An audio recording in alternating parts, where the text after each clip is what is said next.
Жила-была маленькая девочка. Женился как-то ее богатый отец на злой мачехе.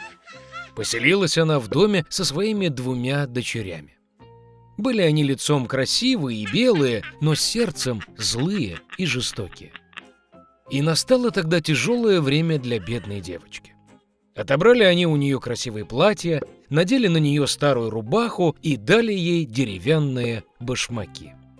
С утра до самого позднего вечера заставляли ее исполнять черную работу, носить воду, топить печь, готовить еду, мыть посуду и стирать. А кроме того, сводные сестры всячески старались как бы посильнее ее огорчить. Насмехались над нею, высыпали горох и пшеницу в пепел, и ей приходилось сидеть и выбирать их оттуда. Вечером, когда она уставала от работы, ей приходилось ложиться спать не в постель, а на полу, рядом с печкой. И от того, что была она всегда в золе, в пыли и грязная, прозвали ее сестры Золушкой. Но вот случилось однажды, что король затеял пир, который должен был длиться целых 3 дня, и созвал на праздник всех красивых девушек страны, чтобы сын его мог выбрать себе невесту. Когда 2 названные сестры узнали о том, что им тоже можно явиться на пир, они мигом стали наряжаться и прихорашиваться.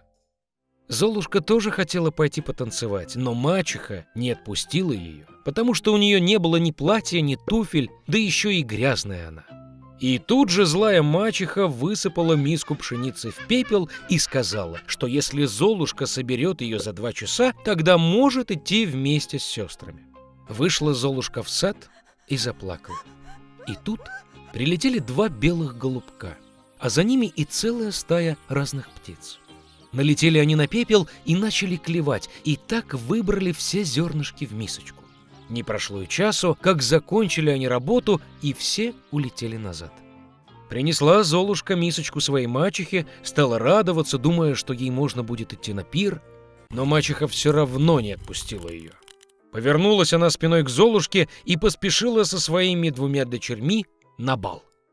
Когда дома никого не осталось, села Золушка на пол и заплакала от горя.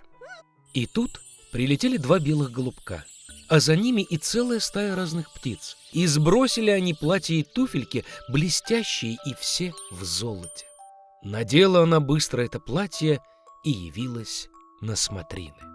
Увидели ее сводные сестры и мачеха и подумали, что это должно быть какая-то чужая королевна. Такая красивая была она в своем золотом платье. Им и в голову не приходило, что это Золушка. Вот вышел ей навстречу королевич, взял за руку, и стали они плясать. И так понравилась ему Золушка, что не хотел он танцевать ни с какой другой девушкой. Проплясала она до самого вечера и хотела уже домой возвращаться, но королевич попросил ее проводить. Ему хотелось узнать, чья это девочка-красавица и где она живет. Но Золушка убежала от него и взобралась на голубятню. Королевич велел разрушить голубятню, но в ней никого не оказалось. И нигде рядом не мог он найти своей прекрасной незнакомки. Никто не мог догадаться, что Золушку спасли голуби, которые унесли ее домой. Огорчился королевич и пошел во дворец, опустив голову. И вдруг он увидел туфельку. Поднял ее. Она была такая маленькая и нарядная, и вся из чистого золота.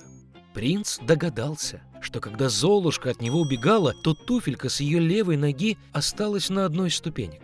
Обрадовался королевич и велел отыскать хозяйку этой туфельки, и кому она подойдет, на той он и женится. Вернулись родители с бала, видят, спит Золушка в своей рубахе на золе, и горит у печки тусклая лампочка. Обе сестры отправились в свои комнаты с надеждой, что завтра именно им повезет надеть золотую туфельку. На следующий день приехал королевич к их дому и сказал, чтобы выходили все, кто хочет примерить туфельку его будущей жены. Вышли 2 сестрицы, а Золушку мачеха заперла в доме и не выпускала. Примерила старшая сестра, мала туфелька. Примерила младшая сестра, велика туфелька. Хотел было уезжать принц, но Золушка вылезла из окна и выбежала к нему. Сняла она с ноги своей тяжелый деревянный башмак и надела туфельку, и пришлась она ей как раз впору.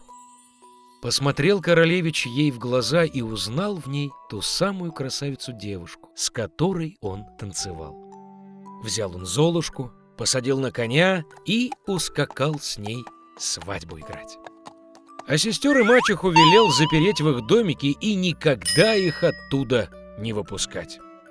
Вот так были они наказаны за свою злобу и обман.